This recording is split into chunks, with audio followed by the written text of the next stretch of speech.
Haleluya, puji Tuhan, salam revival, berubah, berkarya, menjadi berkat. Puji Tuhan Bapak Ibu, hari ini kita kembali dengan sukacita menyambut firman Tuhan, karena kita percaya firman Tuhan itu adalah sumber kekuatan dan penopang hidup kita. Mari kita akan sama-sama belajar firman Tuhan hari ini. Bapak Ibu yang ada di rumah dapat membuka Alkitab, kita membuka di dalam Amsal 9 ayat yang ke-9. Demikianlah bunyi firman Tuhan. Berilah orang bijak nasihat, maka ia akan menjadi lebih bijak. Ajarilah orang benar, maka pengetahuannya akan bertambah. Puji nama Tuhan. Hari ini saya memberikan tema firman Tuhan yaitu nasihat bijak. Pernahkah Bapak Ibu diberi nasihat sama seseorang? Atau Bapak, Ibu, Saudara juga pernah memberikan nasihat kepada seseorang? Kita akan belajar nasihat. Terkadang ada orang-orang yang sulit menerima nasihat atau kritikan atau masukan itu karena merasa bahwa nasihat itu tidak penting dan tidak dibutuhkan. Karena pada dasarnya manusia itu kalau dibandingkan lebih menyukai dipuji daripada menerima sebuah nasihat. Namun Bapak Ibu yang dikasihi oleh Tuhan, apa yang bisa kita pelajari tentang atau mengenai nasihat ini adalah bagaimanakah cara kita memberikan nasihat, bagaimanakah nasihat itu bisa diterima oleh orang-orang yang memerlukannya. Maka kita akan belajar tentang nasihat ini Bapak Ibu ya. Nasihat, ada dua macam bentuk nasihat, yaitu yang pertama nasihat yang sifatnya tidak bijak. Cirinya seperti apa? Kata-katanya tajam, ya. Kemudian juga mungkin sifatnya meremehkan atau merendahkan atau juga membandingkan. Tidak ada seorang pun yang menyukai jikalau dirinya diremehkan, direndahkan atau dibandingkan dengan orang lain. Contohnya seperti ini ya Bapak Ibu, bahwa nasihat yang tidak bijak. Seolah-olah bahwa itu benar, tetapi kalimatnya mungkin kurang tepat sehingga sulit diterima oleh orang lain. Contohnya adalah, suaramu kok jelek sih?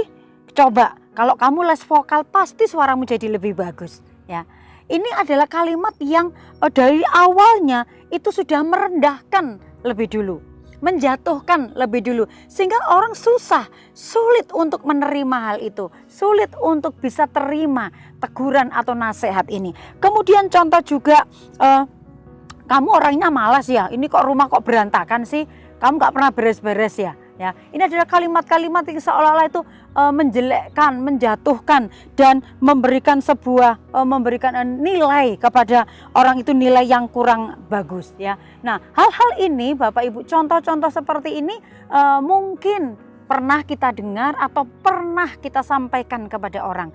Ini adalah nasihat yang tidak bijak, nasihat yang sulit diterima oleh orang lain karena sifatnya meremehkan, menjatuhkan, atau juga memberikan nilai yang rendah kepada orang yang mendengarkannya. Nah, perkataan-perkataan ini mungkin bagi beberapa orang, ini biasa kan, apalagi kalau kita berbicaranya dengan orang yang seusia ya, sesama anak muda, nggak apa-apa berbicaranya kan sambil guyon gitu. Tetapi pernahkah Bapak Ibu Saudara berpikir setiap perkataan yang kita lontarkan itu direkam dalam pikiran, bisa masuk sampai kepada hati? Sehingga banyak orang yang kadang-kadang sakit hati karena apa? Nasihatnya mungkin tujuannya baik, tetapi menyampaikannya dengan cara yang kurang tepat atau kata-katanya tidak baik, kata-katanya belum tepat ya. Dan kita belajar yang kedua adalah nasihat yang bijak. Nasihat yang bijak ini seperti apa? Cara menyampaikannya pun dengan kata-kata yang tepat.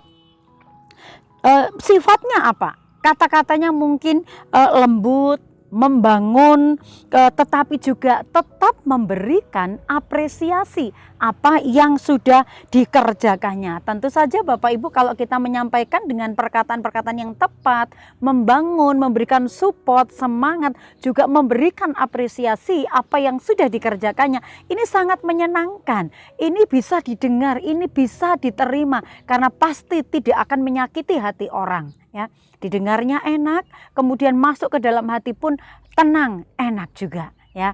Nah, kita belajar dari sini. Contohnya apa Bapak Ibu? Kata-kata yang bisa mensupport, memberikan apresiasi. Contohnya mungkin tujuannya memberikan nasihat, memberikan masukan, ya, memberikan kritikan. Tetapi contohnya kalimat seperti ini. Suaramu sudah bagus, tinggal diasah, tinggal dilatih teknik vokalnya atau teknik bernyanyinya. Mungkin kita mau ngomong sebenarnya suaranya itu fals gitu ya. Tapi kita bisa mengatakan suaramu bisa dilatih loh. Suaramu bisa belajar bagaimana ke vokalnya dan teknik menyanyi dengan baik. Atau mungkin kamu bisa les dan lain sebagainya. Ini adalah cara untuk kita bisa memberikan nasihat dengan bijak. Kata-kata yang tepat, kata-kata yang tidak menyinggung, dan juga tetap memberikan apresiasi atau nilai yang baik kepada orang tersebut.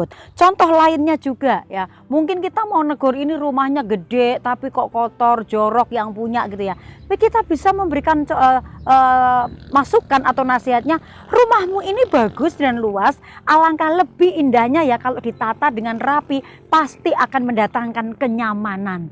Nah, saudara yang dikasihi Tuhan, seberapa banyak orang terluka karena apa? Penyampaian nasihat yang tidak tepat. Seberapa banyak orang-orang itu mengalami sakit hati karena mendengarkan nasihat atau kritikan yang tidak tepat. Kata-katanya yang tidak membangun atau tidak memberikan support atau semangat. Mari seperti firman Tuhan pada hari ini, kita boleh belajar atau kita mengevaluasi diri kita. Yang mana yang pernah kita ucapkan? Kalau hal itu kira-kira, oh dulu aku pernah mengucapkan nasihat itu dengan cara yang salah, dengan kata-kata yang pedas, dengan kata-kata yang tidak lembut. Kemudian juga kita mungkin pernah menyakiti hati orang karena menyampaikan nasihatnya itu salah, ya, kurang tepat. Tapi kita belajar menjadi orang-orang, karena firman Tuhan dikatakan berilah nasihat. Kita menjadi orang-orang pemberi nasihat, tetapi dengan cara nasihat yang bijak. Kita lihat firman Tuhan seperti yang tertulis di dalam Amsal 25 ayat yang ke-11. Perkataan yang diucapkan tepat pada waktunya adalah seperti buah apel emas di pinggan perak. Betapa luar biasanya Bapak Ibu Saudara kalau kita mengucapkan kata-kata yang indah, kata-kata yang membangun, nasihat yang memberikan support dan semangat, nasihat yang bisa mengubahkan cara berpikir orang, hati yang dipenuhi dengan sukacita. Karena apa? Kita menyampaikan nasihat dengan cara yang bijak.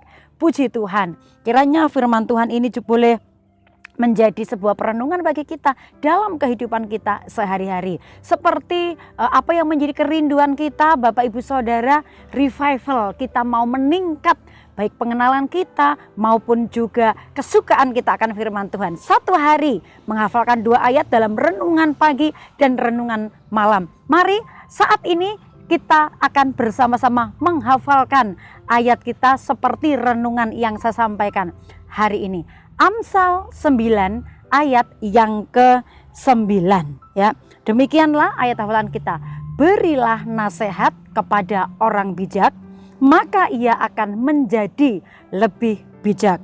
Ajarilah orang benar, maka pengetahuannya akan bertambah. Mari kita terus mencintai firman Tuhan, karena firman Tuhan itu yang akan senantiasa mendidik kita kepada kebenaran-kebenaran Allah dan membawa kita hidup lebih hari semakin hidup yang lebih baik dari hari-hari sebelumnya. Tuhan memberkati, kami bersyukur, kita semua hamba-hamba Tuhan juga berterima kasih kepada Bapak Ibu Saudara yang dengan setia mengikuti renungan 79 setiap harinya. Kiranya firman Tuhan yang kami sampaikan dapat menjadi berkat, juga memotivasi Bapak Ibu senantiasa bertumbuh di dalam Tuhan. Dan bagi Bapak Ibu yang ingin memberikan kesaksian atau minta pokok-pokok doa khusus ya untuk dapat didoakan oleh kami hamba-hamba Tuhan, maka Bapak Ibu dapat menyalurkannya melalui chat WhatsApp 0813